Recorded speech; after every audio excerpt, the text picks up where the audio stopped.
itulah bukan aja dari itu dah asam imdad insan lazariati dia so untuk asal juga baik pada MZM hace में आए हूँ उनके करे asal एक तरफ बनी जैसे क्या पर माने के दी कहाँ ये किरदार के अनुबर माने के छोड़ नहीं सकते मेरी गालात asal गलती इतनी तक ये वो चले माने के दी गाला होता तो माने के दी किरदार माने के कशर जो पानी का रहा वो समाज जो किरदार खड़ी वो पाड़ में समझ लो आप असा अब बारो जो पौध मारे थे गाड़ियों मानती जो पढ़ो तो पापा उसी लोग अरे ये मतदार भी ये ना है अब मतलब बात उड़बत मसला जो कुर्बत वाला होता है ना तो वो बनिए फ्रो में चोरी होता है ये नहीं वैसे और जो बनते तो वो बहुत बड़ा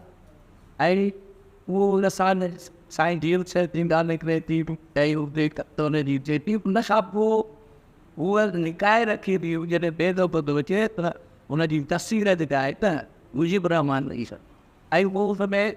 जैसे उन्हें दी बाद में टेबलों निशान तो से कुछ तो नहीं आए कि मुख्य फौजी इन्हें कवर बच्चिया जैसे मुख्य नंगों के वाइन जैसे उन्हें खबर पाई तो माँ बंगाली है तो वो मुख्य गिलास में चला रहे तो पूरा काप रही माना मुसलमान होते वो मुख्य काप यानी बंगाली वर्ड सा नफरत दिखाई भाई तेरे मुख्य वरिष्ठ गिलास में चुने तो गाली आए तो कहानी का समाज में करेक्टर करेगा वो माना में समाये तो वो तो माँ का पायल ते बनाश करे पर असाधे रहे तज्जियों का नाव तो ये सब का नाव उधर पायल करेक्टर है और सिर्फ वो पायल करेक्टर है उन्हें क्या होता उन साकार थे कम्युनिस्ट पार्टी का टूटे को उन दौरान जितो कुछ काकुन साथे तो कुछ जगह थे मजलून के जो सामने में आ हर वक्त मान जो कुछ एसोसिएट चाहिए मतलब न हो चला असी अनबिसंगन न्यूकन जल्दान कला तो जरा उन पैरेंट में जरा उत्ते लिखी करना सीआईडी वाला साने कुछ होता एक इमदाद ऐसा उन दौरा में गुजरे आवन तो दाली है तो उस सब दादू तो मारे के जीव बादरी से कहानी की चुन ये मगन जो रात या ब्यूटी कहानी उन्हें एक उन ज़माने में छपियो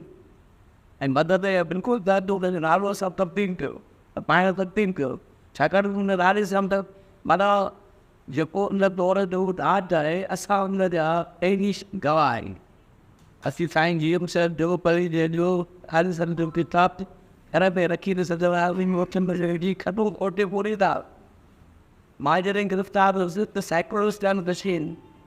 अब तो हुआ माँ द जेल जे अदब गुंजे में अंदी ऐं तागे ये तो गली तो उन्हनि खे जॾहिं इहा ख़बर पई त हिन घर में ही हितां निकिती आहे उन्हनि बाक़ाइदे अरन ॾियारिया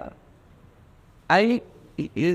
इन गोटे लाइट ताईं काफ़ी लाइ जंहिंमें उहा पूरे हिते कोटियो कब्रिस्तान में पारी ॾाढा घर जे जेके असांजा ख़बर मां आज़ाद थी आहे त मुंहिंजी किथे पूरी आहे मां मां लिखे थी त साहित्य थी कोट मूंखे इनखे अञा वधीक कोटियो त दादी रत उन वक़्तु हेॾो ख़तरनाक माहौल हूंदो हो त गीत जूं कहाणियूं जेके उन माहौल खे जेके से निर्वात थियूं अथनि वो असां हली उनखे कहिड़ा बि छिके वञे पर हाणे पंहिंजे दौर जो हिकिड़ो अज़ीम त कहाणीकारो